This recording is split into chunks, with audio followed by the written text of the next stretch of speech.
puro di Movia, annata 2008, Magnum, vale a dire annata della vendemmia 2008.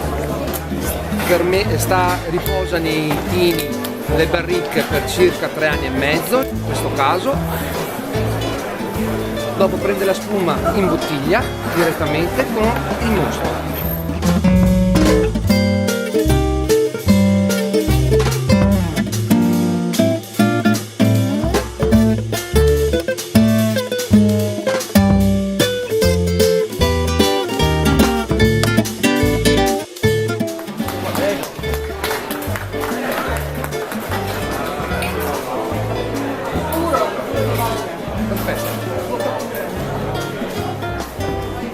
Questi sono i lieviti che c'erano in bottiglia, tanti non lo vogliono bere, dunque va degorgiato testa in giù, invece certi li vogliono giustamente bere, dunque la bottiglia non va degorgiata ma va aperta nuovamente.